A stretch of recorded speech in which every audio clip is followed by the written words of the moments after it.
I am Terrill Welch. For this presentation, I am focused on my current studio practice during the summer of 2025. I want to begin by allowing us a few seconds to contemplate this painting as it might be received if it were hanging alone on a gallery wall without further context. What do we notice? What do we experience while taking it in? Why might the painter have painted this painting? Is there anything else? I have chosen to feature Rolling Seaweed, a 16 by 12 inch walnut oil on canvas board, completed in late July as a metaphor for entanglement. In my painting notes, I record that it was warm and a misty West Coast rain had arrived with the incoming tide. Seaweed had gathered on the tide line and was rolled around a stick of driftwood. I took a few photo references to enhance my memory with my iPhone. This is my inspiration for my purposes of stretching and investigating a continuum between figurative and abstract mark making. Close up, there are only loose-made brush marks, yet at a distance, the forms approach a cohesive rhythm without fully resolving, reflecting my exploration between figurative and abstract. My recent readings of works by Donna Haraway have taken me deeper into my painting practice. This then expands into researching new methodologies that will also support my critical thinking and developing observations. I have been unraveling the interconnectedness and entanglement of my terrestrial critter that is making with nature or symposises through my painting practice. I have been considering, as Haraway says, how to stay with the trouble in responsible and accountable ways on a damaged planet. I have been seeking ways that will assist me in identifying and examining my partial, specific, historically situated knowledges. I have not wanted to go here. I have wanted the paintings to stand on their own merit as well as the painter. But to speak and paint only about my deep relationship with the land, water, and sky is only half of a rich and vibrant survival and thriving story.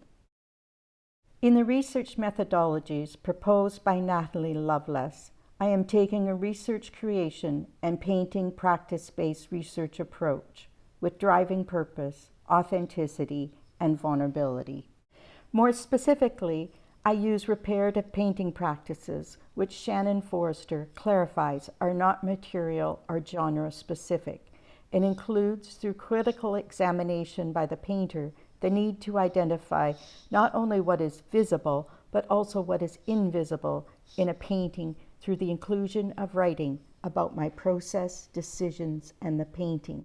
An example of something missing in my paintings is this yellow bucket of non-organic debris. By using the autoethnographic methods described by Susan Crawley that are based on the criteria developed by Tony Adams, I can potentially uncover how my life experiences influence and impact my painting practice, decisions, and results.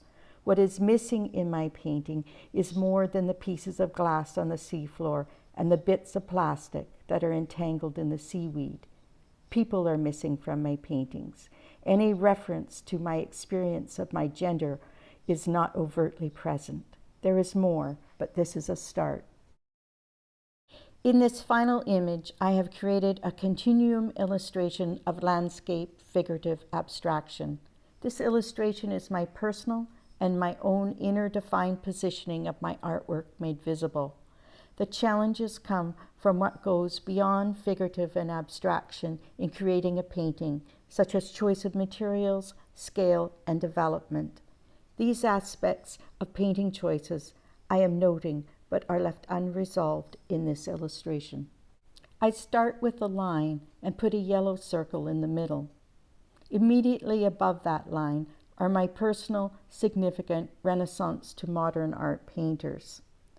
The next line of artists are contemporary landscape painters that were selected by Todd Broadway in his book, Landscape Painting Now, published in 2019.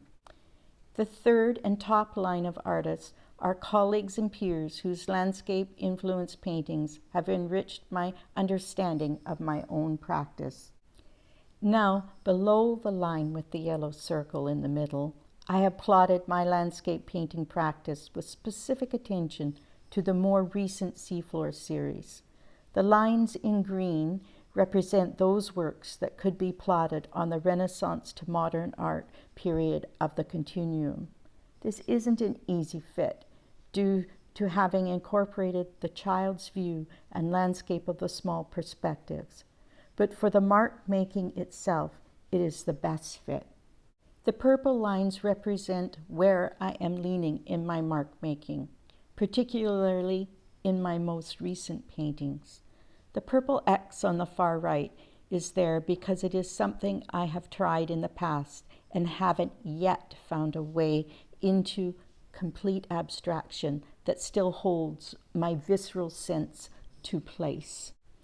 The orange line represents something new that has no name and comes after contemporary art as we know it today.